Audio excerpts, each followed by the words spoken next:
The second day of Conventus' 2025, the annual management conclave of IMI Delhi. This year, we continue our legacy of insightful discussions, innovation, and collaboration that shape the leaders of tomorrow.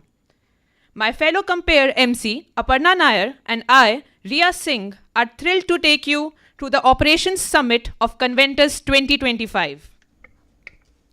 This year's Conventus theme is truly revolutionary when the next generation guides the boardroom. We are living in extraordinary times where rapid technology changes, escalating environmental concerns, a reimagined social contract, and a volatile global landscape are reshaping the world. The leaders of today aren't just waiting to inherit leadership position, they're actively changing how big decisions are made at the highest levels of companies. As India marches confidently towards its ambitious goal of becoming a $7 trillion economy by 2030, the influence of next generation leaders in boardrooms has become not just helpful, but absolutely essential. These leaders bring digital fluency, purpose driven thinking, and an incredibly adaptive mindset that companies need to stay relevant and grow sustainably. Let's take a moment to set the tone with the Conventus 2025 theme video. India, the nation of young hearts, stands at a new dawn, brimming with a vibrant generation, restless yet rooted, bold yet balanced, not waiting for a seat at the table, but redefining the very room at large.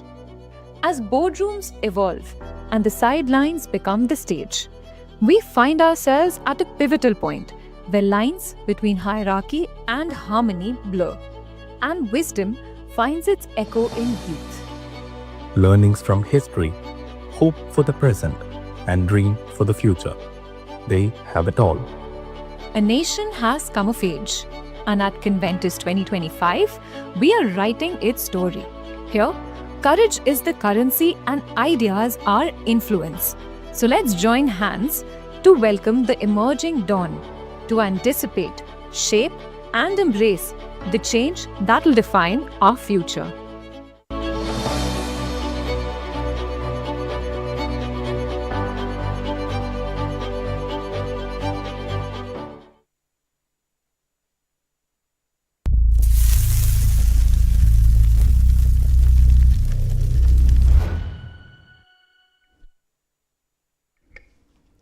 Today's Operation Summit perfectly embodies this main theme through our sub-theme, Smart Ops from Efficiency to Intelligence, the Rise of Autonomous Ops. In today's fast-changing world, operations is no longer just about efficiency. They're about intelligence and adaptability. New leaders are reshaping how companies work by bringing advanced technologies into the very core of operations. Before diving into the panel discussion, let's take a moment to watch the Operations Summit 2025 theme video capturing the essence of this year's theme and the journey from efficiency to intelligence.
Today's discussion highlights how businesses can evolve from manual management to autonomous operations, systems that anticipate, learn, and adapt with minimal human intervention.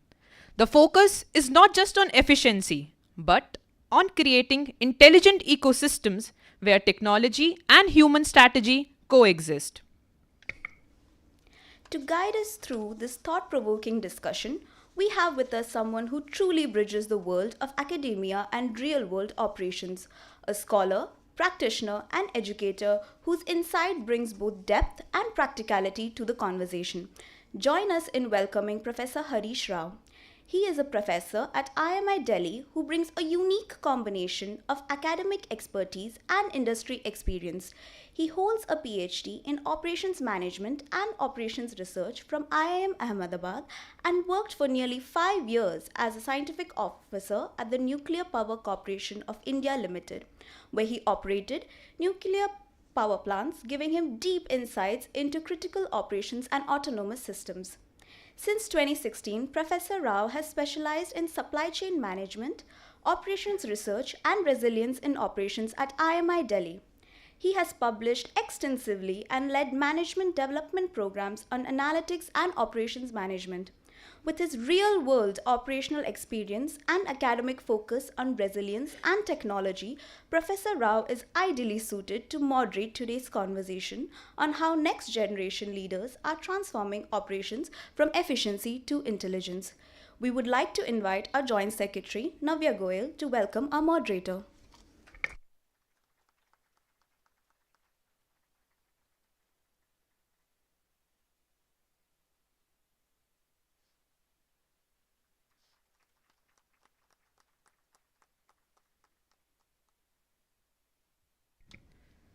Now, we would like to introduce our distinguished panelists who bring deep expertise and diverse perspectives to today's conversation.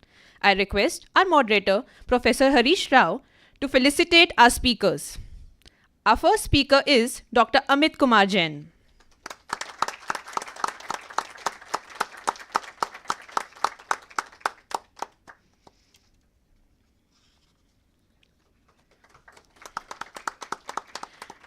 Dr. Jain, an officer of the Indian Railway Traffic Service, serves on the board of Delhi Metro Railway Corporation as Director, Operations and Services, and CEO of Delhi Metro International Limited, overseeing operations across Delhi NCR.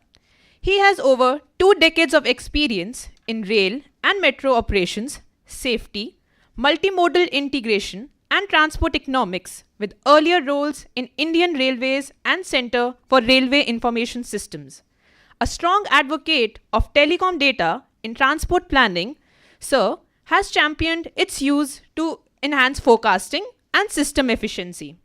Co-author of Lead Smart in AI Era 2025 and Intelligent Transport Systems 2018, he explains AI-driven risks like fake data and cyber attacks, while anticipating the role of 5G and ITS in mobility.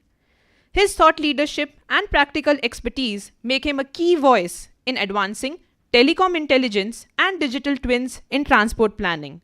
We are privileged to host you, sir, and deeply value the experience you bring to this platform.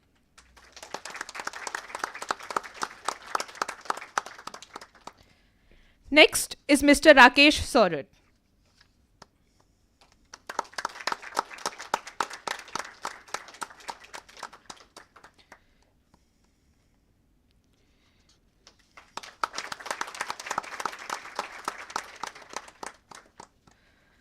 Sir is the Vice President of Manufacturing Operations at Orient Electric.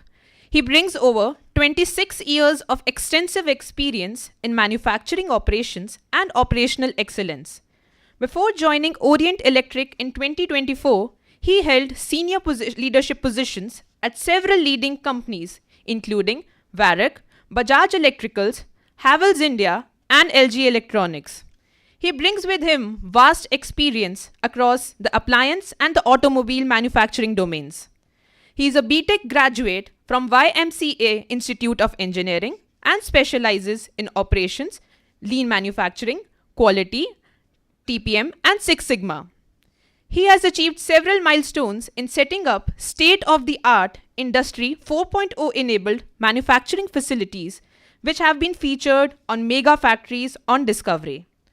His expertise in transforming manufacturing operations will provide us with the valuable insights today. We will feel privileged to have you with us today, sir, and eagerly look forward to your address.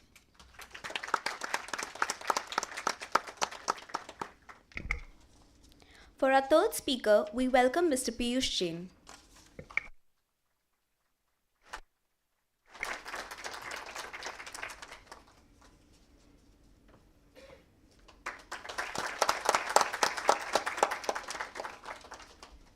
Sir is the Director Pharma Supply Chain at Tata 1mg. He has a decade of progressive experience in operations and supply chain management in the internet and e-commerce industry. Sir joined Tata 1mg in 2018 and has grown through various roles from manager operations to his current role as director. He is an IIT Roorkee graduate with an integrated MTech in geological technology and has completed supply chain management training from IIM Ahmedabad. Mr. Piyush excels in driving operational excellence through Lean Six Sigma methodologies and manages large-scale fulfillment operations that ensure healthcare reaches millions of customers efficiently. His expertise in D2C operations and supply chain logistics makes him a valuable addition to our panel. We are grateful to have you with us today, sir, and look forward to your insightful perspectives.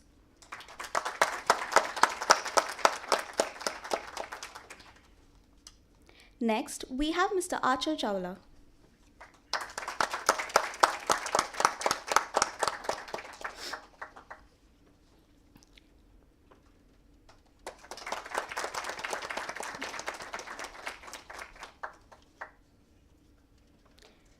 Sir is the Director of Supply Chain Logistics and Warehouse Operations at Bombay Shaving Company.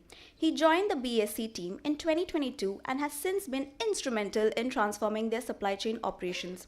Under his leadership, Bombay Shaving Company won the prestigious award for Best-in-Class Supply Chain Strategy at the 16th Express Logistics and Supply Chain Leadership Awards. Sir leads end-to-end supply chain operations focusing on automation, process improvement, and building efficient logistics network. His hands-on experience in D2C supply chain makes him an expert on modern agile operations. We extend a very warm welcome to you, sir. It's a pleasure to have you among us.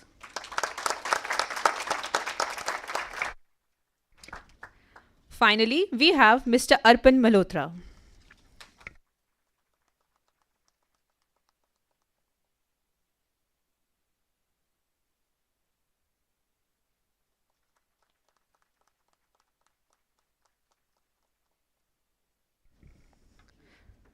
Sir is the Director and Chief Operating Officer at Max Lab, a wholly owned subsidiary of Max Healthcare.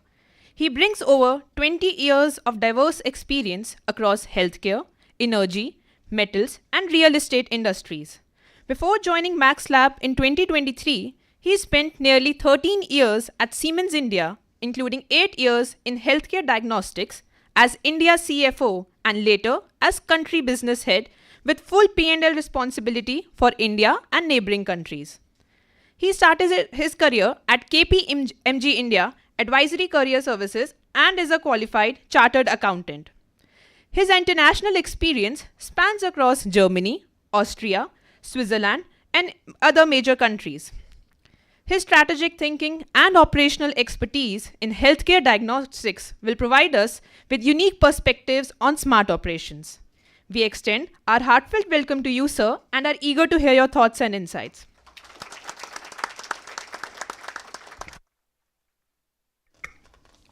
Now, I would like to invite our moderator, Professor Harish Rao, to lead today's panel on Smart Ops, from efficiency to intelligence, the rise of autonomous ops. Over to you, sir. Hi, thank you everyone. A warm welcome to all the panelists here. We have had some discussions before we joined here anyway, so let us continue that in this forum. I think the students would be tired of hearing me, so let us hear from the rest of you here. The current generation is more tech savvy, more digitally enabled, So we are seeing them in a very different framework than what I saw even 10 years back, or what I was even 15, 20 years back as such. And they are going to step into the boardrooms pretty soon, if not in the 5 years now, definitely in the 10 years down the line, where operations has shifted drastically over the last few years. COVID was a pivoting point anyways. It accelerated many of the earlier thoughts that we had. So let us just start off with each panelist here to trying to tell about how has this shift happened in their sectors, in all the sectors in the last 5-10 years. What major shifts have helped your organizations become more resilient, more agile, and what kind of changes have you seen in your sector as such? Let me start with Mr. Dr. Amit here. Yeah, good morning all. First, let me thank IMI for inviting me for this prestigious convention. I'm working with Delhi Metro as introduction has been given. I hope most of you would have used Delhi Metro. So we started our operations in 2002. We have 400 kilometers of the network today. We carry 7 million passengers. We run our trains at a close headway of 2 minutes 30 seconds on some of the lines. And this kind of operations is not possible manually. You would appreciate that. I'm from Indian Railway background. I have seen working of Indian Railways where most of the things are done manually. But when I came to Delhi Metro, I realized this manual operation is not possible. And how we transition from this manual to autonomous systems, that I'll tell you about this journey. So we started our operations in 2002. Initially, our system was ATP based, automatic train protection, where the driver was required to start the train. He has to push the start button. He has to accelerate the train, control the speed, stop the train at the next station, and then open the doors, and then close the doors and again restart the train. This is called ATP system. But protection is from the system, because train cannot collide. System protects if driver does overspeeding or driver is not able to stop the train at the designated point, train will stop automatically, emergency brake will apply. Next stage came automatic train operation, where the driver was only required to press the start button. He was required to close the doors after seeing that boarding has been completed and nobody is on the platform or nobody is near the door. He will have to press the door close button and start the start button. Then train will automatically start, train will automatically accelerate, coast, deaccelerate, and automatically stop at the next platform at the designated place. And doors will also start open automatically. That was the ATO phase. Now we are in the DTO and UTO phase. UTO means unmanned train operation, wherein no driver is required in the train. Train is complete, so there is no driver. If you go on our pink line and magenta line, there is no driver in the train now in the cab. So everything is done autonomously. But people have been asking me that how does it help? And in a country like us where we have no dearth of manpower, why should we go for the automation? So automation is not as an answer to reduce the manpower cost. Automation is to bring the reliability of the system. When a system is designed in the autonomous mode, there are a number of redundancies. So our automated trains are much more reliable than the manual driven trains. Failures are less because there are redundant systems. If one system fails, there is a redundancy. So my automated trains are much more reliable than our traditional trains. So that's the journey of automation in Delhi Metro, and we are having currently 100 kilometers of the network with autonomous trains. Soon we'll be having 150 kilometers, and we'll be having largest autonomous metro network in the world. So, yeah, I think that's about the autonomous trains. Thank you. Yes, it was. We have been seeing trains for some period of time. Metro was new, and it has been explained very well by Dr. Amit here. I want to ask you now for this particular thing. What do you think? How has the manufacturing changed in the last 15 or 5-10 years? How has it changed? Where is the automation coming in? Where do you see the automation affecting what he started talking about reduction in manpower? Thank you, Harish ji. Uh, so I would take you a little back, a backflash that how industry has started evolving. A backflash from the era of 80s, like 18s. So where we were being operating on the steam engines or steam technologies, right? From there we evolved. We come to a manufacturing where is a conveyorized manufacturing. Let's say we can say mass manufacturing, right? After that again, then we evolved. We said not only electrical, let's add electronics to it. So we become little more advanced and automated manufacturing setups. But now today, when we say the industry 4.0, I think the buzzword is among the entire young generation, which is giving a lot of excitement. What is industry 4.0? So industry 4.0 give us an automation or autonomous manufacturing, where there are various pillars which contribute today in industry is making manufacturing more efficient, more productive, more better quality, and more efficient, I would say. So industry is moving from those eras, and I have established various factories where the stepping stones being done for industry 4.0. One of the factory that I have put up in Gilot, which we have mentioned has been captured as a mega factory on Discovery. It was having 70 robotic touch points. That like you make a air conditioner, so the job is not done by human being. It's a very significant that as Amit ji told, removing one driver doesn't make a significant difference into the cost optimization of a train ecosystem. But when you go to industry, it makes a lot of difference in the when you people are operating in the industry. So every human beings come lot of challenges to operate with, but the machine doesn't have. So that give you leverage in term of the quality, in term of productivity, in term of the delivery. So those kind of automation setups always been very good in a sense, futuristic manufacturing. So if you look at the manufacturing from China, who has been the one who step first or stand first for manufacture and deliver across the world, that okay, we will make for you, you just consume for it. And now slowly the India is catching up that yes, we will manufacture for you, let the globe be the customers for us, right? So coming from that footprint, now over 10 years, I find that lot of import has cut down because our manufacturing has stand up. And that's, I would say, I would appreciate the government's effort in this, that they are giving a counterbalance to the industry, that yes, we are able to sustain, otherwise we are not competitive. So they give us some leverage to be ready to that we can be competitive in the street, so that we can, because economy is very open. You cannot cut in for a longer time. You cannot cut in other countries to, why they cannot say now, if you look at the consumers, we are the consumers of the outside countries, not the Indian manufactured product. We cannot be self-resilient, we cannot be self-dependent. We are using a lot of products which are not manufactured in India. So it's a long way to go. So India has to adopt the technology, and technology is changing very, very fast.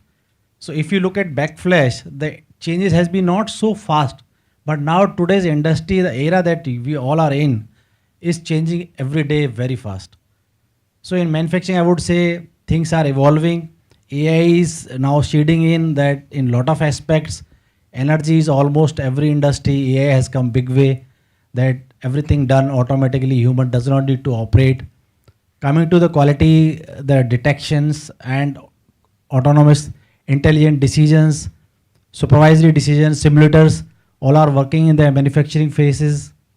So similarly, the big data, you would have heard, the data lakes that are coming up, and a lot of transformation in a sense where you need to do the computing job or a report making, or these kind of jobs are eliminating very fast.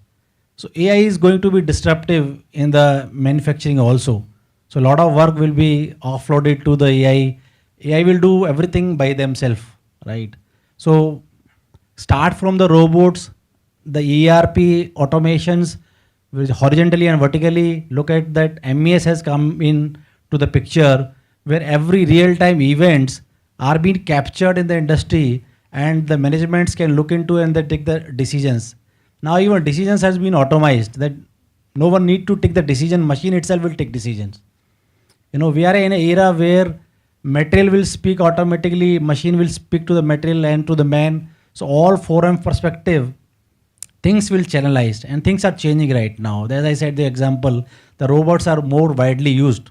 Even the material movements, as the train you are moving, it's like moving carrier from one destination to another destination. So in the industry also, we have put up the robots which are picking up the material from one place and deliver to the assembly lines to the another place. Okay, so no human being need to tow the cart, tow the trolleys, tow the material.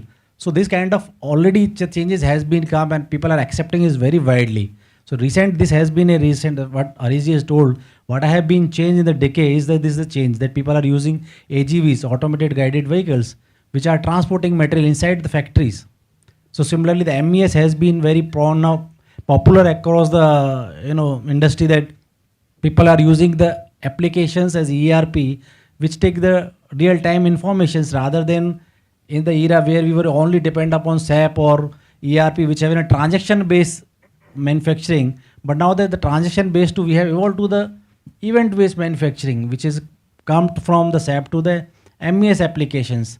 So a lot of manufacturing evolution is happening. And one of your student who has been traveling with me, he was asking about Six Sigma. That, sir, what is that your understanding about Six Sigma? I said that we have a lot way to go in the Six Sigma perspective. So if you look at the aerospace industries, or they are at Six Sigma level, then automobile industry, which are in 4 and 5 Six Sigma level operating manufacturing, the appliance industry is struggling at 3 Sigma level. So it's everything comes with the cost and the what kind of quality and the defect level we talk about. So I think we need to be ready, future ready. The what I can foresee more time, next 10 years will be very, very fast changing, and we have to adapt the technology. We can't abide by it. We have to anyway adopt the technology and bring the future improvements accordingly.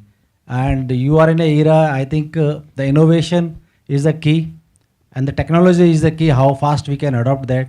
That's what I can say. And a good future for all of the leaders of, I would say the skill, still India is struggling in the skill. We have the strength, but the skill is still lagging.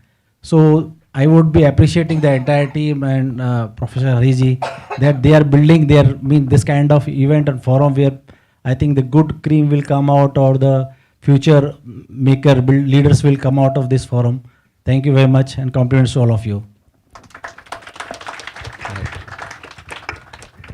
Thank you for your insights here. I think AGVs, we have heard about silent factories in China as well. Somebody would have seen the videos where there is completely dark factories, nothing is needed, everything is working. So question comes back, where do we see our human capital as such? We'll come to that later anyways. From Rakesh ji to Mr. Piyush, you are completely into a different setup, services, setup, logistics completely. So what is your take? How has this shift happened in the last 5, 6 years, 10 years? And where do you see it going? Yeah. Am I audible? Yeah. So thank you, the organizing team for having me, for inviting me. It's been really honored to be part of this summit, and I really appreciate that the team has approached me, and it's been honor. So when I joined 1MG mission was always making healthcare understandable by providing high quality content on the 1MG application. Even if you go to the tier 2, tier 3 cities, the smallest pharmacy, when you ask him any medicine, and if he does not have that medicine, and if the customer asks that any alternative he has, he will go to that 1MG application and he will see what kind of alternatives I have. So that's kind of approach, that's kind of the reachability 1MG has across the tier 3 cities as well. And the second part was their vision was making healthcare affordable, providing the medicine at the right pricing. And the other part is making healthcare accessible.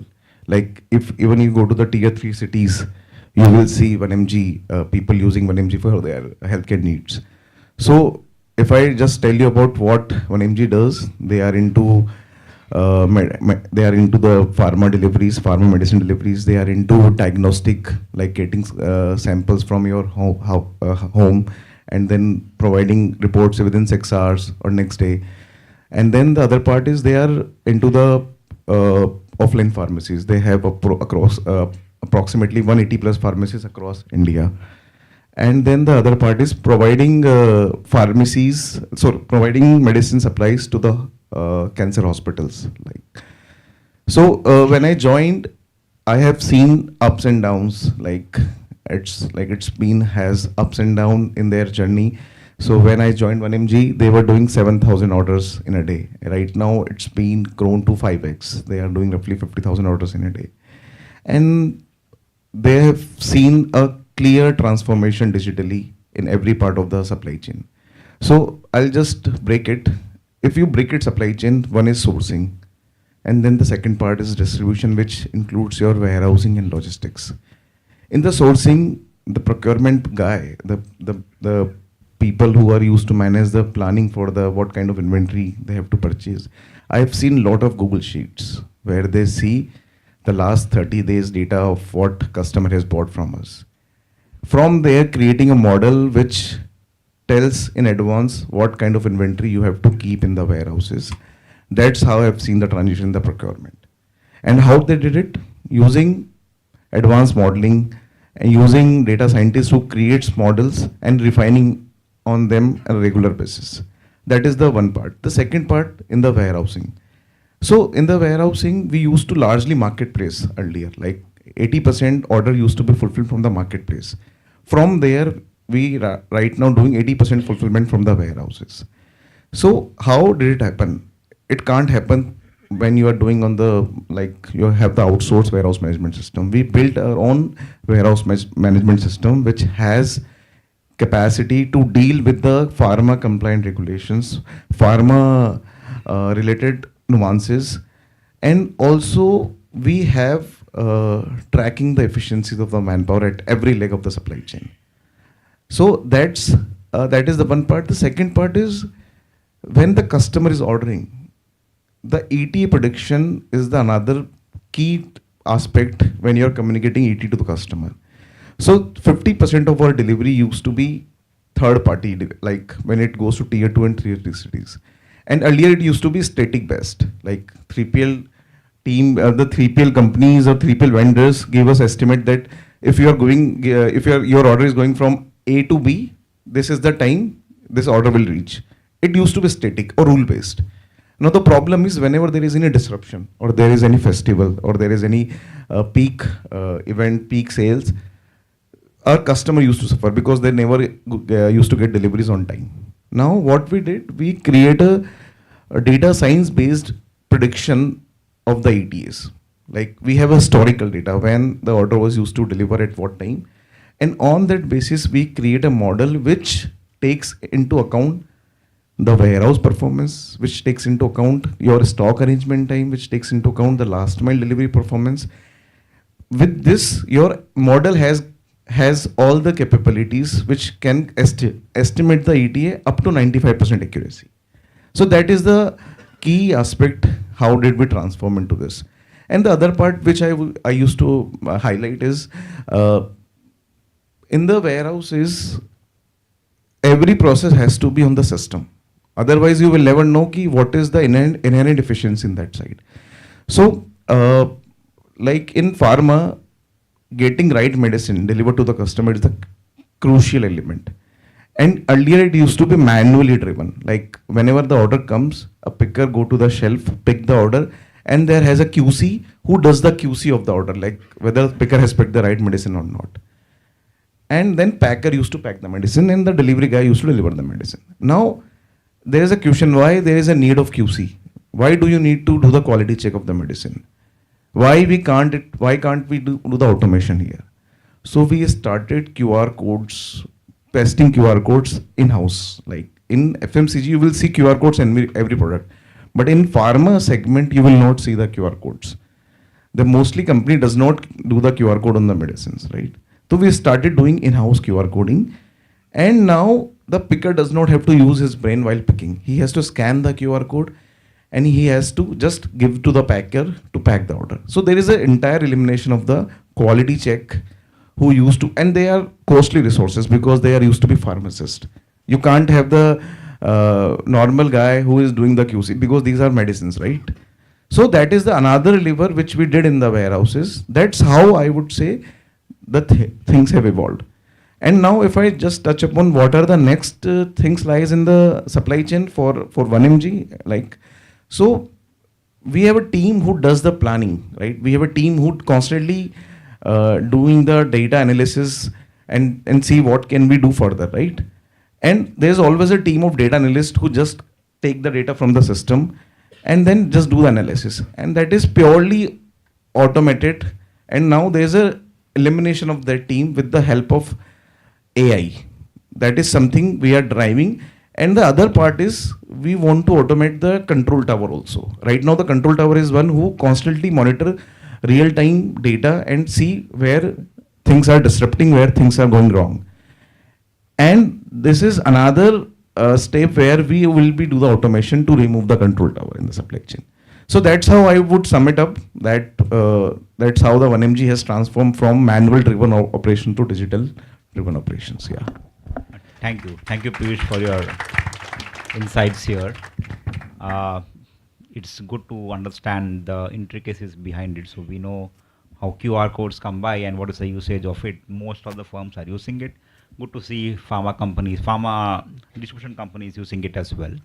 Over to you, Mr. Rachel. So you are in a D2C segment, a segment which nobody thought that would be this big as such, and you will see enough customers here as well. So how has this evolved? What has this last 10 years? You talked about 10 years of the company as well. So how has those 10 years been, and where do you see it going in the next couple of years based on this aspect of digitization as well? Sure. Thank you. Thank you for inviting me, first of all, here. I'm very much privileged to be here. I'll talk about more from where we have come and where we are going right now, in a way. Like, if I talk about my time, when I was a kid, I used to go to the market to get, what do you call, bread or your dairies and everything. But now, from where we have come, we have landed to a place called the drug. These days are coming is 10 minutes of delivery. Everyone is hooked to it, if I'm not wrong. Everybody uses it. We are also trying to cope up to those type of arrangements which we want to do in our daily lives. Because nobody has time. The travel time has increased for most of the people. We are traveling through Delhi Metro also. We are traveling through our own cars, bikes, everything. But yes, because of the dense population, because of all these infrastructure challenges that we have, we don't have time. And with the help of technology, we have reached to a level that we can sit at our cozy sofas and we can order what we want. But it never used to happen if I talk about maybe 15 years down before also. And I also came into this industry because I got hooked to something called a courier service once.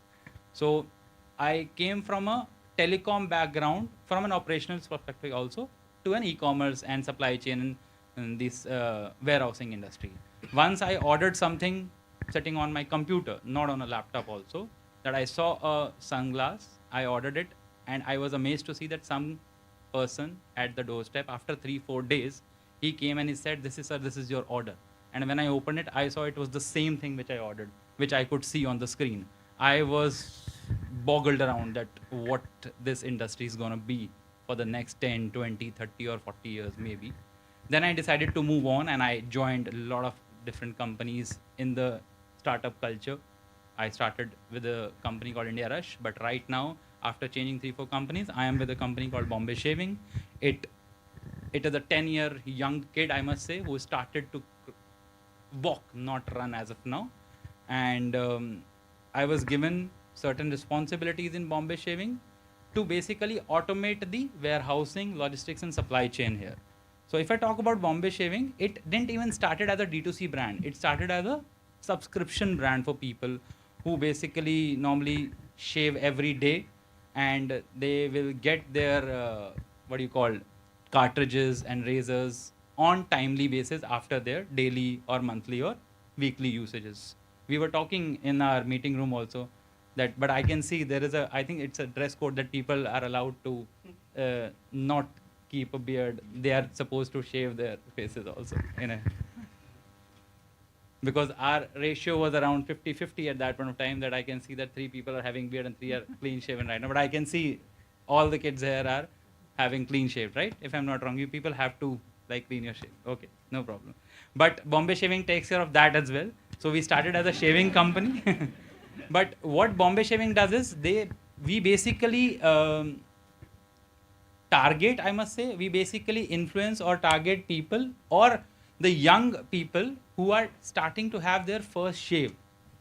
Or like, for example, we kill that part that I don't want to use the razor which my father or my grandfather used to use. I don't want to take the name of the companies. You are very much aligned with the name of the company which I'm talking about.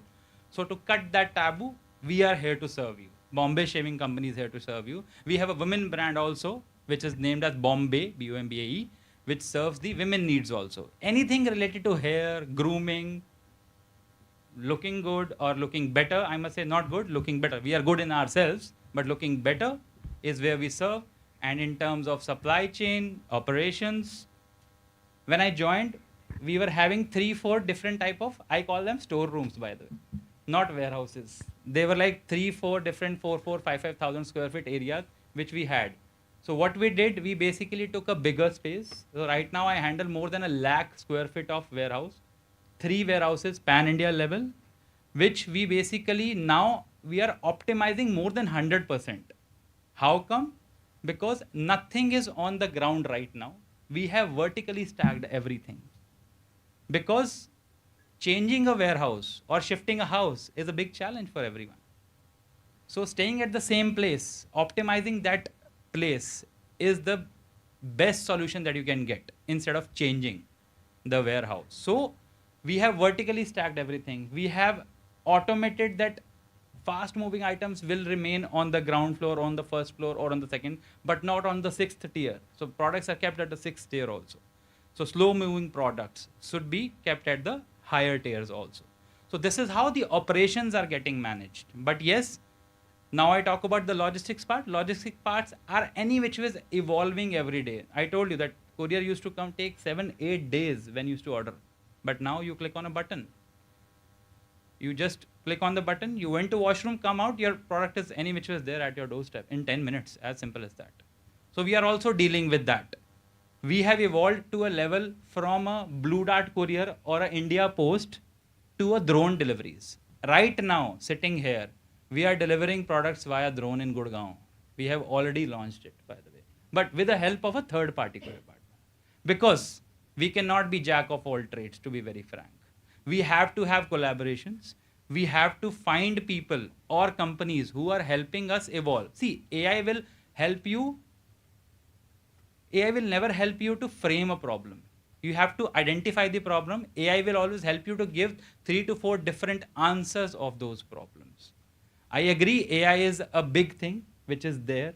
Automation is also a very big thing. Robotics are already there. But AI will never ever give you a problem identification. Problem identification is in with us. We will give that problem to that particular AI, whichever AI we use. They will help us to reframe an answer in a different way, which we like. And it is all about giving the best context to a chat GPT or any sort of a AI agent that you're using. But till the time you don't give them a problem, you will never find a solution out of it. I think that's it from my side. Thank you. Thank you. Thank you for pointing it out about defined and undefined problems. For the recent article that I read about how human evolves around undefined problems is different than how AI works. So if it's an undefined problem, AI will keep hallucinating and keep on going everywhere but reach nowhere. So where managers come in is where you are able to define the problem correctly so that now the AI can work and somehow try and come to a better or probably propose a few solutions to it. From Mr. Rachel to Mr. Arpan here, I think he was with Siemens Diagnostics earlier, so he was in the manufacturing side, and now he has come to the other side where he is going to be a consumer of what he used to manufacture earlier. So how has things changed over the past 10 years? Thank you, Dr. Rao, and first of all, a very good afternoon to all of you. Thanks to IMI, thanks to you, thanks to Arundhati, thanks to the Operations Club, that's what it is called, right? Allow me to walk you through this topic in three stages. First, I'll talk about the industry that now I belong to. Then I'm going to touch upon the operations. Yeah.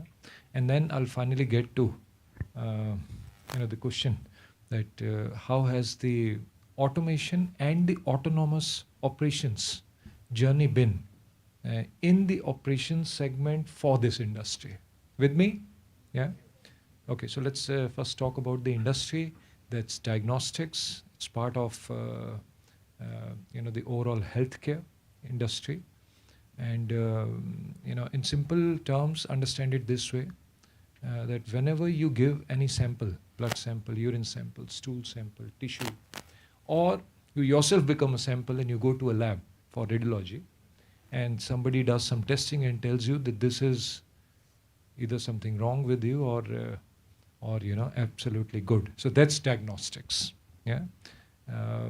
This industry as of today is, by all estimates, which vary quite a lot, is over 1 lakh crores. I'm talking of diagnostics. By the way, diagnostics is anywhere pegged between 5 to 10% of the overall healthcare industry. So please do your reverse maths.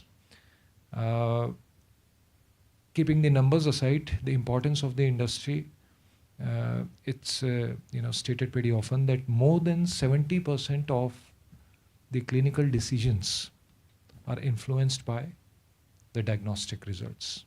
So 7 out of 10 times the treatment that you get is necessarily influenced based on the diagnosis. Now this is one sector that accounts for less than 10% of your total healthcare cost, but influences your health to such an extent. So that's the industry that I'm going to talk about. Let's go to the second one, operations. And please allow me to confuse you a bit. I understand yesterday there was a session on sales and marketing, right? There was, yeah.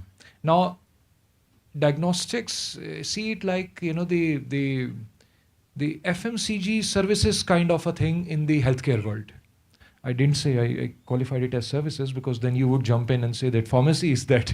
but on the services, healthcare services, this is the FMCG of healthcare services. And you typically assume that, the operations run from something like logistics. You go to a patient or a patient comes to you, you draw the blood or the sample, you store it, you take it to the lab. There is a processing that happens in the lab. Yeah. And then the report goes out. That's a typical operations value chain. But in this industry, when the operations is typically used, it includes sales, it includes marketing. I have all departments connected.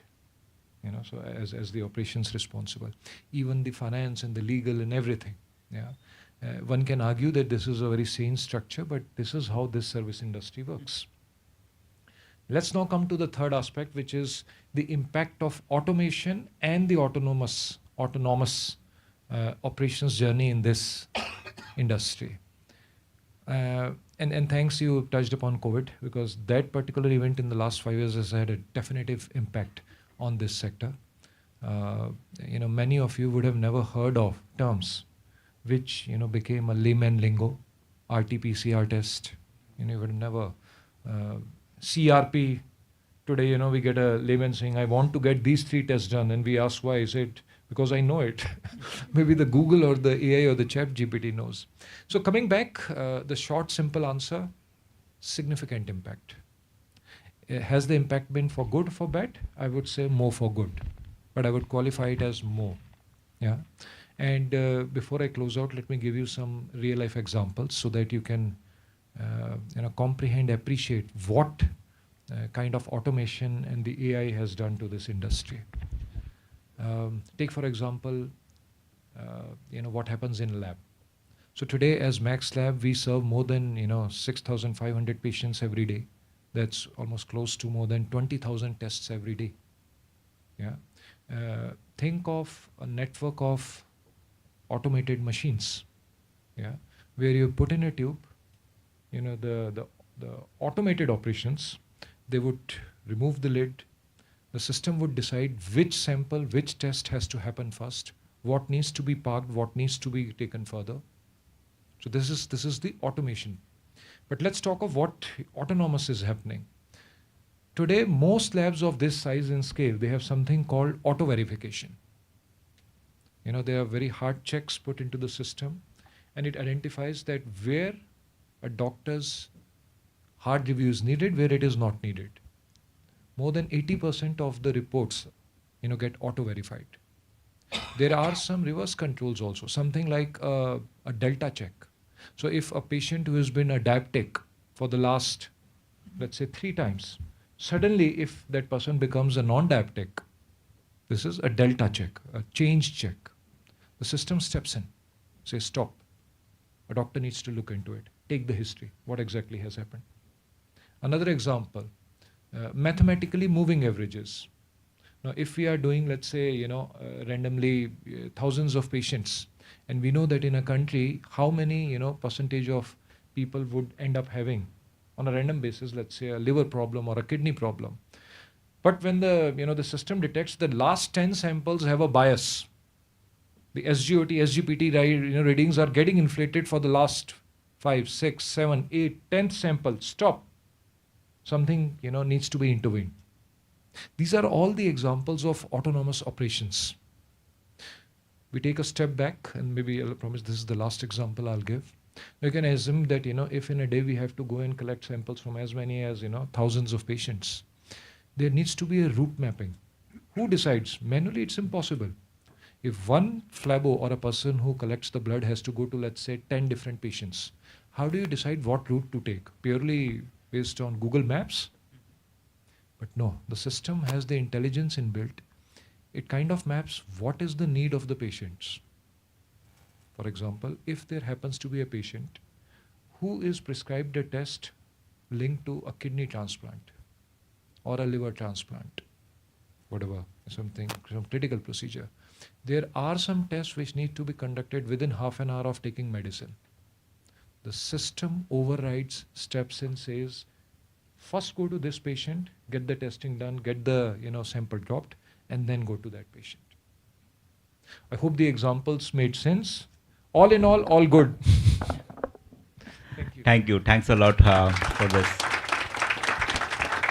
So we started off with saying that automation is good because it gives a higher reliability, it gives more control, it gives more kind of certainty in terms of operations, like Dr. Amit had said, and we talked about AI, actually how he's going to use it.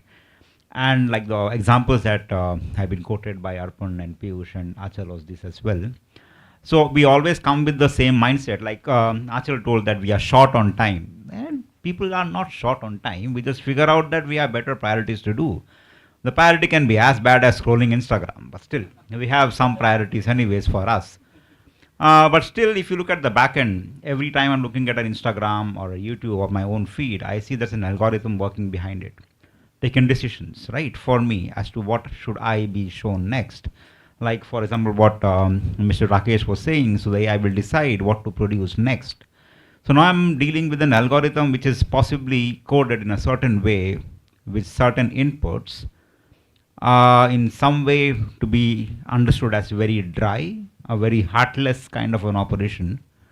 Now, how do I link it with the Gen Z? Gen Z is supposed to be more empathetic, more kinder, because we come from a different era. The era that we come from, mostly many of us, Piyush, sorry, you are a little bit younger, but we come from an age where we have seen different things in different eras altogether. The Gen Z which we see here is coming into a different era. So how do I now combine the efficiency gains that I see from autonomous operations with possible empathy towards employees, towards customers?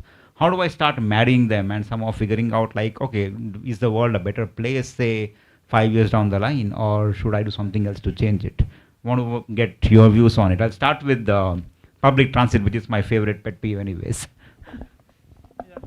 Thank you. So again, when I started my service with Indian Railways, that was year 2000, and we were expected to work for 16 hours a day, 7 days a week, because in operations, when you are running trains, you are supervising the operations, trains run 24/7, and most of the things were manual. Now I'm in Delhi Metro. My only 10% of the time goes towards operations, because everything is automated.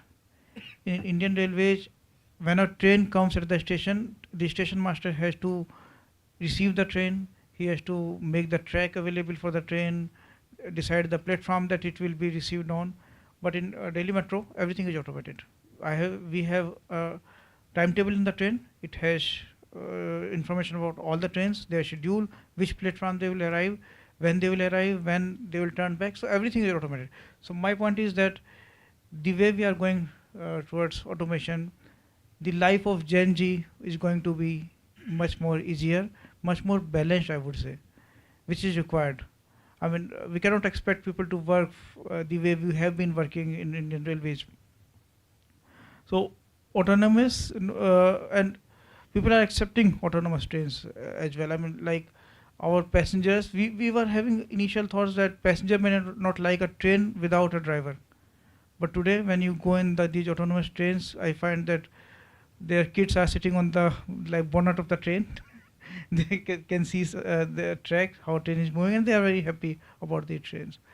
So with autonomy coming and autonomous trains coming, autonomous systems coming, the life of the people will improve. They will have more time to do better works, which requires cognitive abilities, not a monotonous kind of job.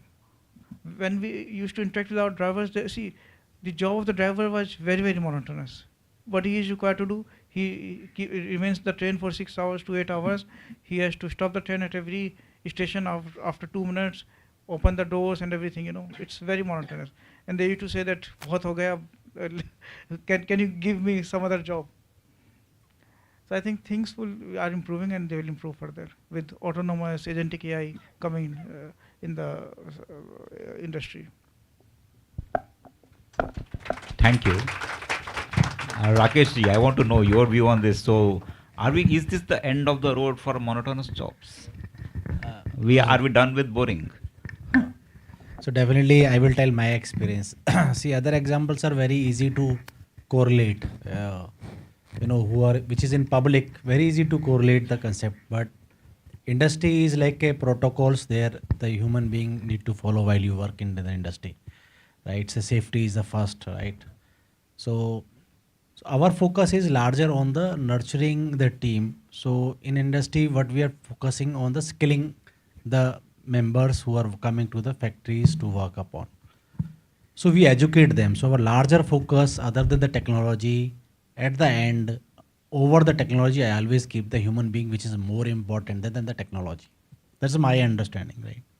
Because we make the machines, machine doesn't make us, right? We are programming those machines eventually, but at the same time, if I recall my older times when we see the movie Terminator, right? Hope you all have also seen that movie. So someone who has a vision of 40 years or 50 years down the line to see what could be in the future, right? That the fellow who has scripted that movie can definitely see that computer fields come and erupt the life of the humans, right? That's happening. And if you can today visualize like after 50 years or 100 years, it will be much more disruptive. Machines will be doing everything. And I give you example here in the Toyota, right? I come from. So early, the human beings are running the machines, right? So there are expertise and the skill develop. आप एक किसी चीज़ को चलाइए with your hands. You got some skills with you कि कैसे चलाना है. You came to experience अभी खराब है अभी ठीक है, right? So you got to the experience in your hand. So eventually then Toyota said no, we have to automate our things and we need to replace the human skills operators to the robots. Then they said that to put the robots do the functions, welding करना है, to make the cars. Toyota is very famous. So all the weldings are, let's say, automatic and then so done by the robots. Now human beings are not doing those welding joints, right? So what's eventually is happening? If there is a defect is coming, human is saying, I don't know what is this is happening. The machine should know better than me. I don't know because he's been de-skilled, right? Over the period of these kind of challenges came that when there is a problem, the machine, what the problem has been created, our human beings are not able to rectify it. They are still, because they become de-skilled, right? So eventually then also said that we really need to keep the humans' importance, that we need the skill also sustained with the humans.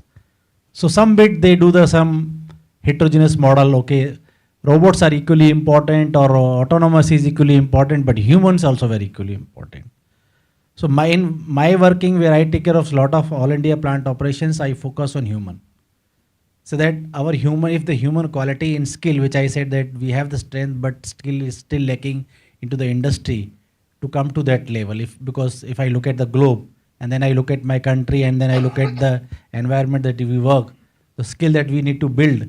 And today is my responsibility to contribute to the society, to contribute to the nation, contribute to industry, that how I can translate that education to the younger generations. Or so that's what we established a Nalanda as a facility in our factories, that yes, every new entrants coming to the factory will has to go a three days a curriculum, minimum 3 days a curriculum, so that he can understand that he is going to a different environment. It's not a riding into the in our home or in a very domestic ecosystem. It's an industrial ecosystem. So we are giving a lot of education and emphasis to nurture the team and translate the education to them. So that is our focus. So I always said that the brain is very important, the people is very important, and then we are cascading. I have been very impressed by the thing that's called as a process. You might have heard the word is a process, right? And value of the process is very humongous. If you look at America, if you look at Europe, if you look at Japan, look at Korea, now look at China. Earlier in Chinese कोई चीज़ खरीदते थे, what is in top of mind? China का material खराब होगा, चलने वाला नहीं है, right? Today you doesn't do like that. You now buy a MG car, right? It's a Chinese built product. You have a lot of product that you are buying from a Chinese product because eventually they copied the process. They said yes, the style of doing things is check like a do work and what is the return, check, do, check and do and check and do. This is a checklist that you are following. So that is a concept of called process, which is very, very important. If you want to be successful or you want to be having a reproducibility, then you have to follow a process. Similarly, the America, the Europe, other world who govern the things, either in a tech environment or non-tech environment, the process is their DNA, right? And how come the process will come? It will come some with methodology. It is not doesn't come that you can copy. It's come with the blood, I would say. It's a DNA. So I always teach as TPM in the manufacturing environment. I hope there's a very strong method and technique that's been across the industry been adapted as a TPM. You might have heard total productive maintenance, which encourage you to follow a certain basic fundamentals. Given an example, today let's say if some Japanese traveling from Japan to India, and he sent us very schedule, like, okay, I will come from a 5,000 kilometers away. I will land on 20th. I will start opening up my machine on 21st. I will install and running, training, trial and success on 27th going back. He does it exactly the same and he gone back. But if you call a same fellow from Mumbai or let's say from Delhi or Hyderabad or Bangalore, he is a very tentative. He will do his job, but somewhere here, right? So it's a big difference in the process. So I always keep telling to my bandwidths that guys, we need to step into this process. That's very important. Let us learn the process. So which is doesn't come, you can't copy. It's in our DNA. And I'm happy that younger generations are coming up eagerly to the technology. They are coming up and understanding the gravity of the process. I think this will, as it contributed to the nation and society, this will change our country. And thank you very much. I'm happy to take other things here. Yeah, thank you. Yeah, I think at some point of time we are looking at not ops manually, but like assisted ops, where either humans are assisting the robots or robots assisting the humans, like the one example that Mr. Arpan had pointed out as well. So for Piyush, humans or machines, where do we go from here? Hello. So I really like the point which Mr. Rakesh has said, that humans are very important because humans are making the machines any model, not the vice versa, right? So like in operations, I just put emphasis on the operations part. In the operations, like e-commerce, no one used to come into the operations. Like if I use the slang basad, कि operations में जाओगे तो basad होगी, you will have to work 24/7, Saturday, Sunday, you will not have time for your family, there will be no balance, right? So my mentor or my manager always asks this question to me, that how can you make your life easy? Matlab, how can make you and for your team your life easy, for like they are working 24/7, constantly coordinating on the WhatsApp, on the emails, on phone calls. You will see people screaming, shouting, ये क्यों नहीं हुआ अभी तक? Why this is not being done? इतने लोग क्यों नहीं आए? आज order कैसे process करेंगे? तो I've seen those things, right? And that's where this autonomous operations helps in bringing the quality life for the operations people. And that is I say, the biggest advantage for the operations. And coming to the next part, for a leader, how can you create an environment where people love the machines and not seeing them as an enemy, right? So for today's leader, for the Gen Z, my 3 advice is, first is you have to be adaptive. You have to go with the technology, you have to learn, you have to understand what goes into the AI models.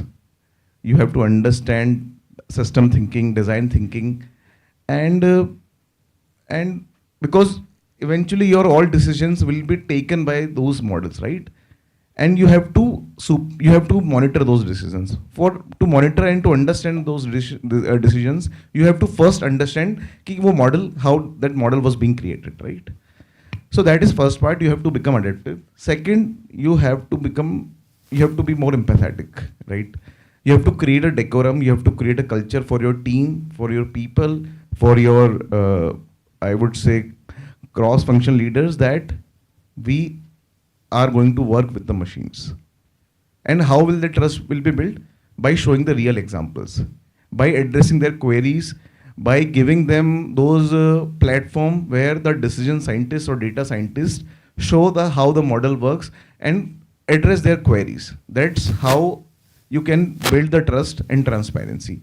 And then once people will not see this as an enemy and as a co-pilot, or I would say a elite partner who will help us in bringing our product work more productive, right? That is the second. And the third is, I would say, more transformative. Now, you have to shift your mindset from efficiency to intelligence. How can you do that? You have to see how your day-to-day work is being taken up by the AI or the model who is taking decisions on your behalf. What you need to do, you just monitor, you just need to ensure that the model is working fine, right? So that is the one part. The second part is, you have to ensure that your systems are running sustainably. Your models are running sustainably, and they are evolving fast, they are learning fast, they are applying the principles which you have factored in the model, and then you're getting the results out of it. So that is the key takeaway. That is the key suggestion from my side to all of you. Yeah. Mr. Rachel, what is your view on the empathy part? How do you start building in this particular aspect of it without losing the efficiency gains coming from AI or autonomous operations? Sorry, not AI. So I think, automation, or maybe what my funda is in life, is to be a student every day. You have to learn. You don't have to say that I know everything. Because how much percentage of Gen Zs are there in this country? More than, I guess, there's a percentage called less than 27 of ages, more than 50%, if I'm not? No. It's 25%. But between an age of 18 to 34 is the maximum, if I'm not wrong. Correct? So we know what we want, because we are the biggest chunk right now in India, and we know what our generation wants. We know what is the empathetic needs are there in the market right now. So we have to be the students, we have to find problem solutions. We have to identify the problems, we have to find solutions accordingly. Yes, by using tools, of course, if they help, definitely take. Human beings are very important, again I will say, because no AI can pack your orders. No, of course, we are using drones for sure. We are using drones to count the products. We are using drones to deliver the product. But the end deliveries are still happening by hand. Human touch. Supply chain is, or operations is a journey from A to B. A to B can be a straight line, which can be a straight line is called a dead patient somehow, but there are ECGs which happens in between. So we have to lessen the curves. ECGs cannot be very high or lows. We have to lessen the curves. We have to decrease those curves, that how smoothly it can happen. So again, my takeaway and my suggestion is to be a student every day, learn new things, implement, because we know what we want accordingly, and what we are setting here, we are all kind of Gen Zs, we are all kind of a different age group, but yes, the needs are totally the same, I guess. Mr. Achal, Mr. Arpan, given the sector that you are in, where empathy is probably one of the most key parts about this entire service aspect of it, so where do you see this particular, what do you call, the match between efficiency and empathy going? You talked about that aspect of that example of the kidney patient needing a quicker turnaround time for their blood samples, right? So how will the autonomous operations help us in this possibly, or do we still need to be human forward?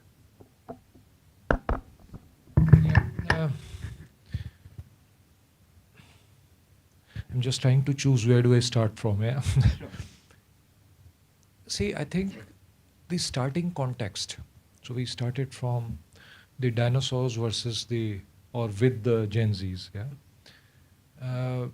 The reason why this question springs up, we have to stop and think, why is there a question to begin with? This automation, all of it, AI. Is this a disruption? Absolutely yes. Better both of us embrace, accept it is a disruption. Second, is it necessarily a case that something that increases the efficiency will hurt the humane or the empathy part of it? If the context on either side is that there is a conflict, then we will stay conflicted. But I would humbly request, that maybe we need to have the context aligned and corrected on both sides. And sorry, I will. So some years back, a limited study was done where a set of doctors were given some slides to detect for breast cancer. There is something called micrometastasis, which is very, very small cancer cells. Machines generally fail. You need to use the microscopic study to detect them. When doctors did that, their accuracy percentage was 83%. And when technology assisted doctors did that, it was not done by technology alone. Doctors helped by technology, the percentage increased to 91%. And each of these problematic slides, where they were taking earlier 2 minutes, it took around 1 minute. What I'm trying to say is it not possible at all to use this technology, this disruption, in an empathetic manner? I'll close it by saying, yes, there is a generation gap. It happens not just in this area, in all the areas. Yeah. And trust me, you won't believe me. I was also once, young, just like you. It was some centuries ago, but we have been there. And you will also get there, unfortunately. There's nothing else that can happen. Yeah.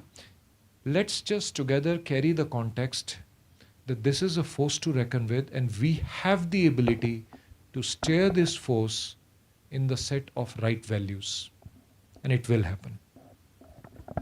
No.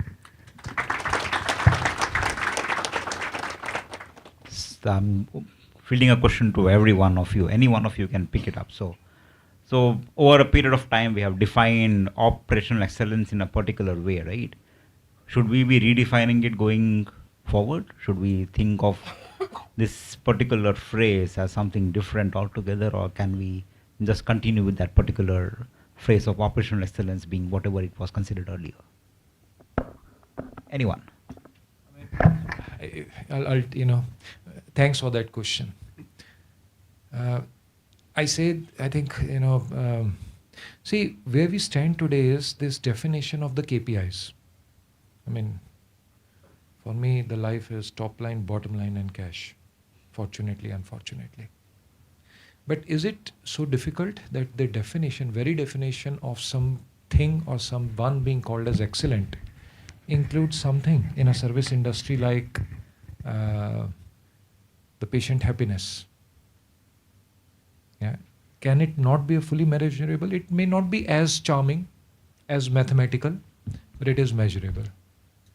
So, yes, absolutely yes. And I hope that everyone is listening, including the dinosaurs and the Gen Zs, that the way the KPIs are defined to substantiate or call something as operational excellence, that undergoes a change in this direction. I think traditional KPIs, like we talk about profitability and all, they are also aligned with the human focused approach. If you are able to satisfy your customers, if you are able to satisfy your employees, your bottom line will always be good. So operational excellence include both your top and bottom lines as well as the human focused approach. They are synergized, I think. Thank you. That's what I've been saying all along for so many years. The fact that we are profitable means there is a happy customer. So coming to this point, see, we operate operational excellence. So largely we divide it in two generally. One is because we're coming from manufacturing base, so manufacturing excellence and a business excellence put together as an operational excellence. So business excellence where the top line, bottom line, and the EBITDA and PAT, all that comes in picture. How we'll bring the cost efficiency, right? Whereas a manufacturing excellence also talk about human, coming from empathy. Again, I put up because my personal is that human is the core. You have a wider role to play there. So in manufacturing excellence space, we play all those core values that our principles are kept, right? And how we can bring the teamwork, how we can pull the bandwidth to a common objective, and the culture that we follow to drive that business excellence. That there's a core value sits there. That's how I look at it. Yeah. Thank you.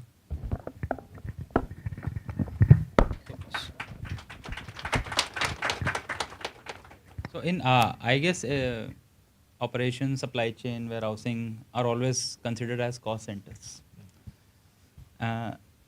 We are called as we are told that we are thankless jobs to have, but I call it as two things: unsung heroes and backbone of the company, I would say, because at the end, back end, the whole fire is burning there, in the manufacturing sector also, in the warehouses also, on the ground also. People are on the streets delivering products, things like that.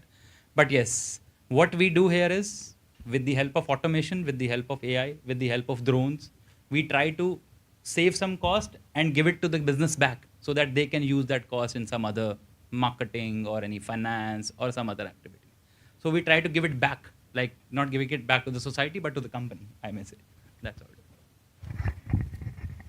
Hello.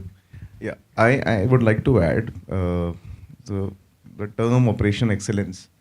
Earlier used to be how you are better at cost reduction, how you are better at improving your service levels, right? There are two aspects. One is tangible and the other is intangible. The tangible are one which are clearly evident. Like you have reduced the cost by automation. You have reduced the TAT by going near to the customer. I think the intangible one are the most, relevant for today's time, which are how your supply chain is resilient. So for example, if there is any disruption happened, are you prepared in advance? Are your teams or your systems prepared in advance that if any disruptions happen, your systems have factored in that part already, so that during disruption you do not have to panic, right? So that is what is operational excellence for me for today's time, because during the COVID and there are other kind of geopolitical wars happening which can disrupt the supply chains. So I think what KPI the supply chain team or the operation team should measure is resiliency. There has to be a quantification of the resiliency to understand what every part of the supply chain, like sourcing, warehousing, logistics, how resilient are they? And how can you constantly improve that number so that you do not disrupt? That's Okay, thank you, thank you. That was a good end to that, basically. How resilient, how quickly you can bounce back. We can see how quickly DMRC bounces back if at all some kind of disruption happens. It is so rare that it becomes a news item. And we have to appreciate how quickly they come back to us. At this point, I would like to open up the discussion to the participants here. If the students have any questions, they can ask anyone.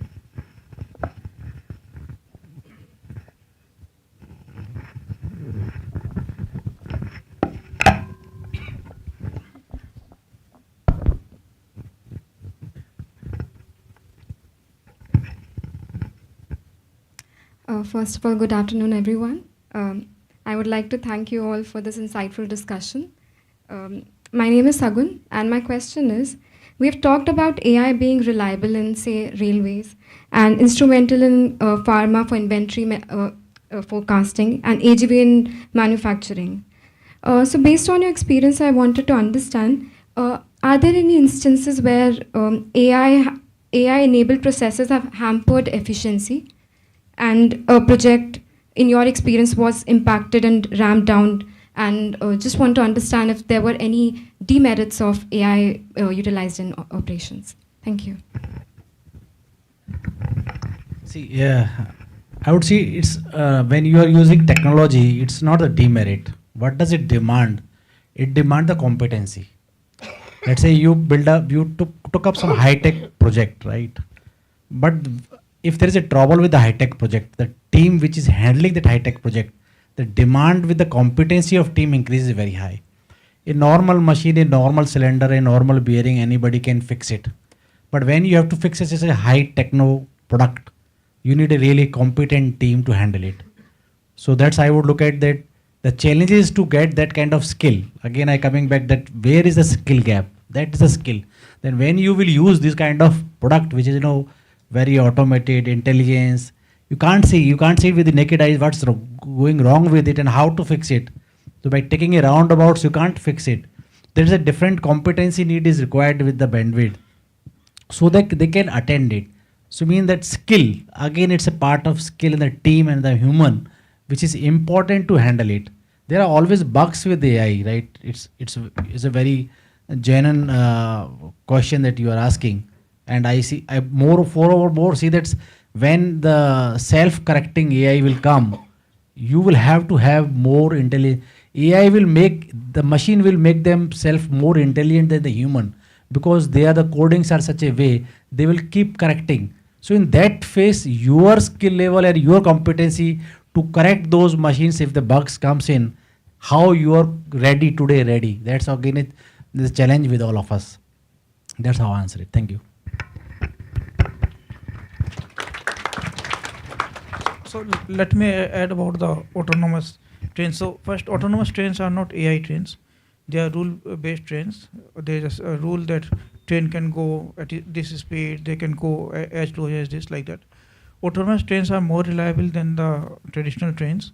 But when there is a failure, earlier we used to have a person in the train, now we don't have any person. So a person has to be sent from the station to the train to take charge of the train. But it happens very, very rarely. Maybe once in 3 months. But when it happens, it takes time to get the train back on the platform. So that's the little disadvantage, but it happens very, very rarely. So if we talk about the trade-off, then autonomous trains are much better. Coming to the AI systems, we are designing some AI systems for our predictive maintenance. But initially, accuracy of these systems are like 60%, 70%. So we are still struggling to make it 80, 90%. So that's the struggle, but it takes time to train the AI models.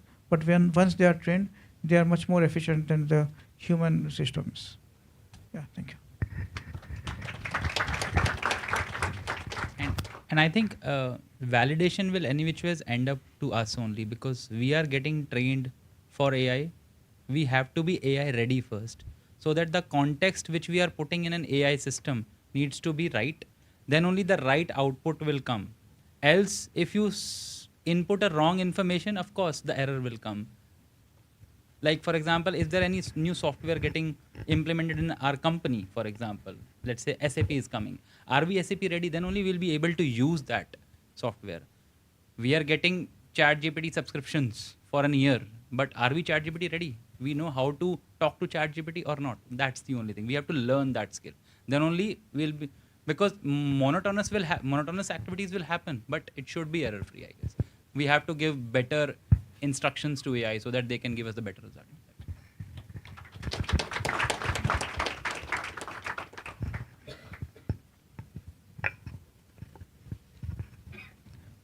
Hello, everyone. Thank you so much for the insightful session. I had a question. Looking ahead, what skills should every operations or supply chain leader should develop to stay relevant and future ready? Like we were talking about skills, but what were the specific skills or competencies according to you? Thank you. When it comes to the question of skill, you cannot be jack of all. So there is a quite differentiation in every skill. So if you are talking about automation, ones who handle the automation, so he has an engineering competency. He can make the robot, he can program the robots. So there are various different platforms with that you can program it, right? Whether it is Siemens platform, whether it's a ABB platform or is a Mitsubishi platforms. So that is one kind of competency, that you are there for a machine. You are a machine man, right? But if you are a IT, it's more of programming on the big data and cloud or the IoT things. That is a little different competency altogether. One is a construction, another is a programming. So it's a complete hardware and there is a program to it to make it live working, right? And after that, then the operations comes, like how people use it. And so when I would always say the operation team is instrumental to design anything. So first it comes in your top of mind, I need this, right? Then only something start driving from there. That is a zero base. So operation says that I need this. Somebody has already thought ki train buggy driver ke chalna chahiye, right?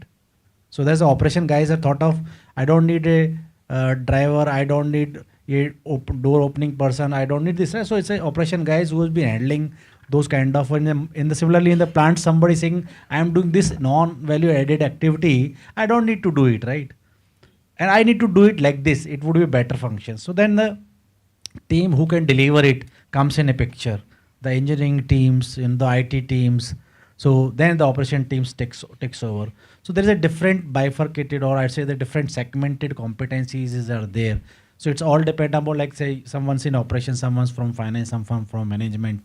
So there is a different competencies of everyone, and going with the time, it keeps sharpening, right? So you get expert in that particular domain. So that's how I would like to answer it. Yeah, thank you. I think basics are very important. If you don't know the basics, then because supply chain is what? It can have transportation, it can have services, it can have warehousing, everything. So it's as simple as that. But yes, for example, to scroll on Instagram, you need an Instagram app. That is the basic need.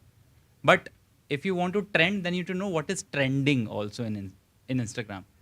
What is trending to get the maximum views. If I talk about as a content creator also, or an Instagram feed, same goes for your own expertise in operations and supply chain. You need to know the basics, but you need to know what is going on these days in terms what type of technologies are running.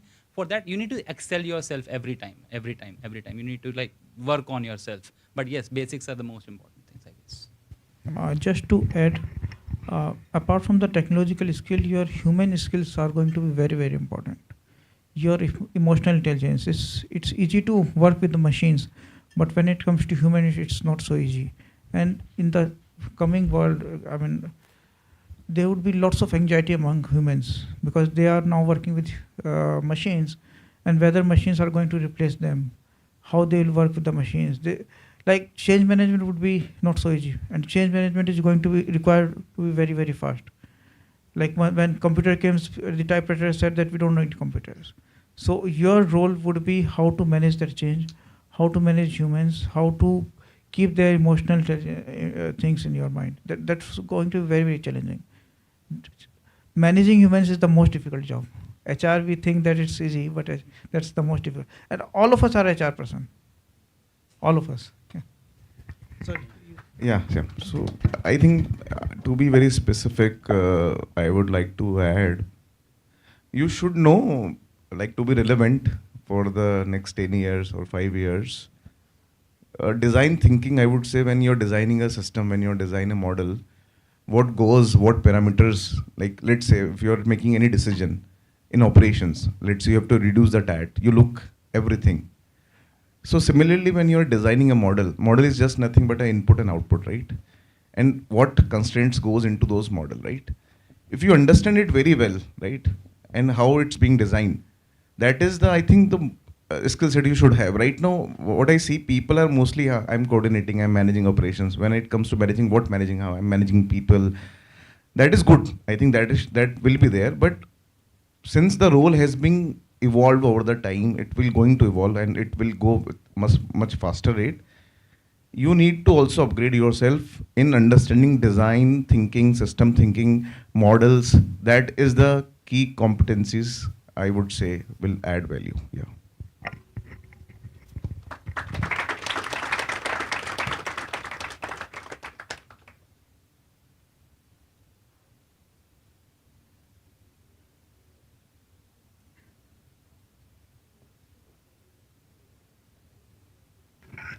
Good afternoon, panelists. Thank you so much for taking our time on a Saturday afternoon. So my question is that all these e-commerce quick delivery apps are like trying to fight on who's going to deliver first, 8 minutes, 10 minutes. But there might be cases where they are delivering the wrong product at times as well. However, in especially Sir Piuso, you would be the perfect person to answer that when we're delivering medicines, there cannot be a chances where you're delivering the wrong medicines because that can have severe repercussions. So here you have to fight with time also, but at the same time you cannot deliver the wrong product. So what difference in terms of supply chain or operations would be different in this case in terms of as we compare it with quick commerce or e-delivery apps? What's your name? Shreya. Shreya. So good question. In like FMCG, if you deliver tomatoes instead of potatoes, that will not have any like difference. The customer will not be that frustrated. But let's say if you have delivered something like customer asked for crocin and you have delivered diabetic medicine, right? Diabetes medicine. That will create a frustration that you do not have the basic checks in the place, right? So to deal with this, earlier, like as I mentioned, we used to have a QC in the warehouses. They are the people who are the pharmacists. And even the pharmacists also are the people, right? They sometimes they do the wrong dispensation. And in the offline, when you are dealing with the customer is in front of you. If you are dispensing wrong medicines, he will correct you right there. But in the online, he will not be there. He will be at the receiving end, right?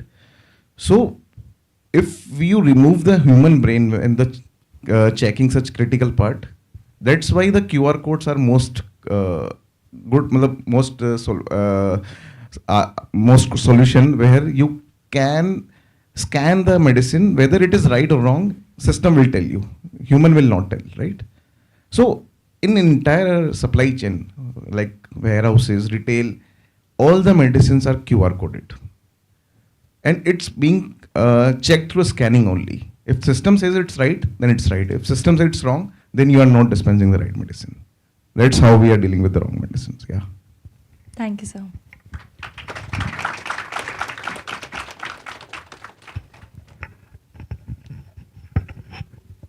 Good afternoon, panelists. So, sir, I have a particular question for Achal, sir. So, you had mentioned that you have started using drone deliveries for the products that you sell. So, just wanted to know that if the industry, especially grooming industry, has achieved a scale that we find the drone delivery is much more cost efficient than a delivery that's done by humans. So, just wanted to know your insights about that particular issue. Thanks. Thanks for the question. The point is drone deliveries are not cost efficient, but the point is what we are saving out of it. We are saving the in-transit time.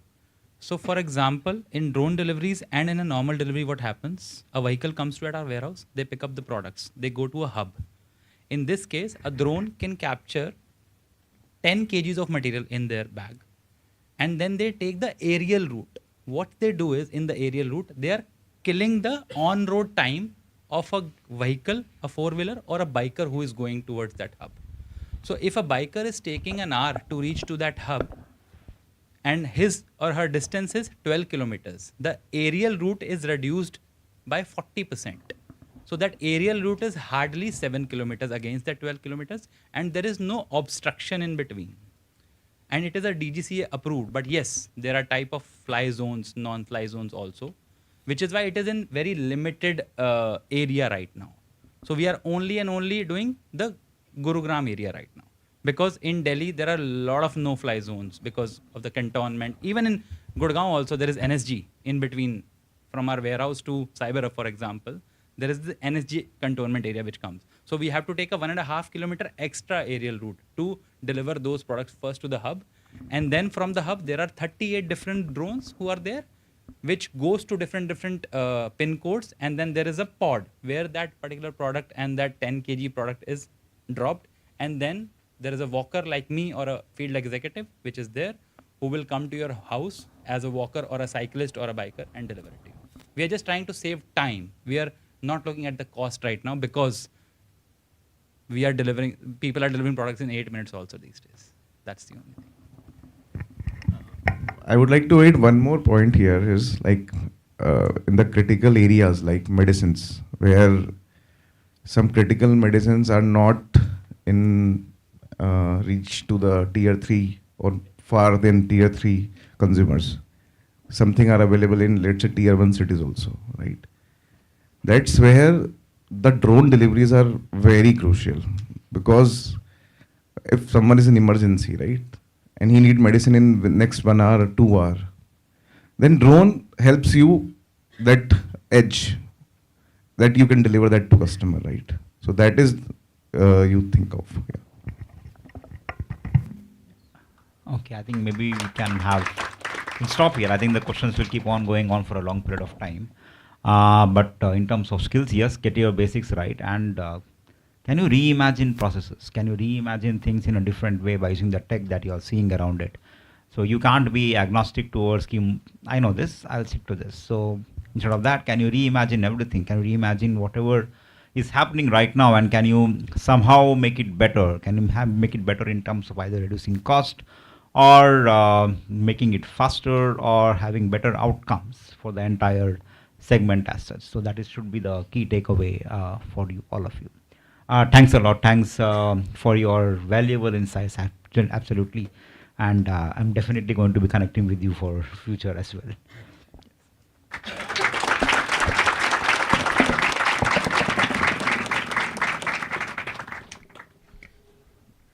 On behalf of the Operations Club and Conventus 2025, we extend our heartfelt gratitude to all our esteemed panelists for sharing their valuable perspectives on how businesses can move towards self-managing intelligent systems. Your insights have given us a clearer understanding of the future of operations. I would now like to express our gratitude to our moderator, Professor Harish Rao, for guiding the session and making it highly engaging and interactive. I would request Professor Harish Rao to felicitate each of our panelists. First, we have Dr. Amit Kumar Jain.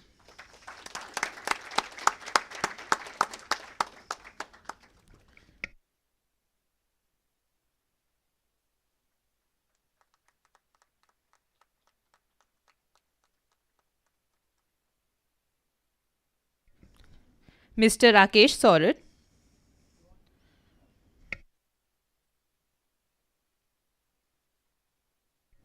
Next, we have Mr. Rakesh Sorat.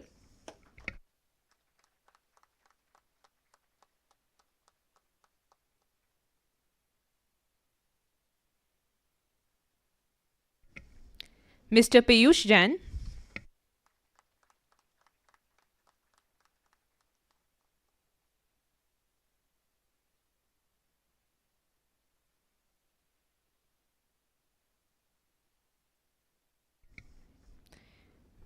Mr. Achal Chawla.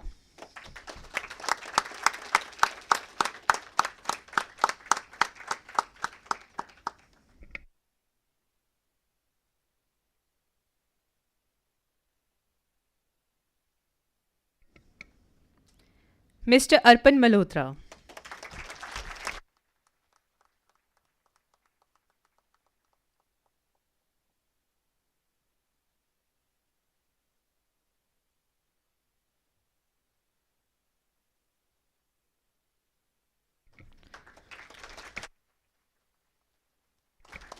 I would also like to take this opportunity to request our secretary, Mr. Anwar Ashrafi, to felicitate our moderator, Professor Harish Rao, for gracing today's discussion with such depth and expertise.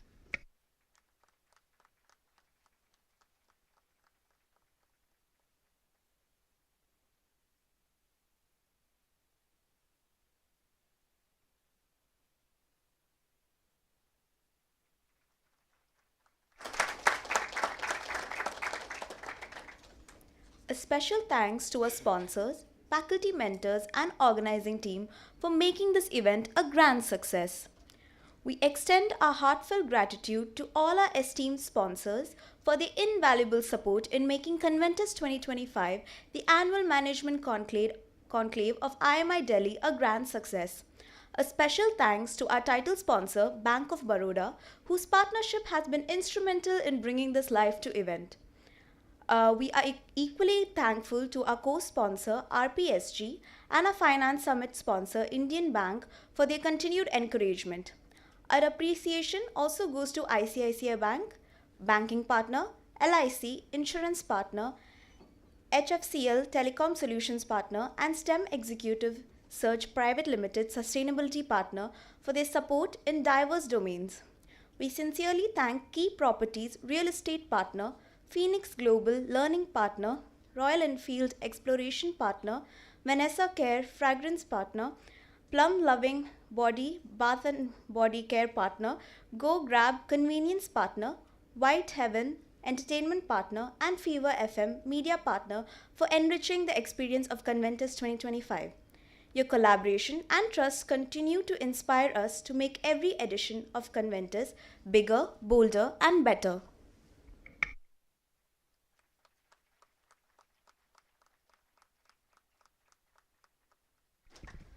Lastly, to all our guests, students, and participants, thank you for being here and adding your energy to today's summit. Let's continue to learn, collaborate, and innovate as we shape the future of intelligent operations together. Finally, I'd like to invite all the members of the Operations Club and our distinguished panelists to join us on stage for a group photograph.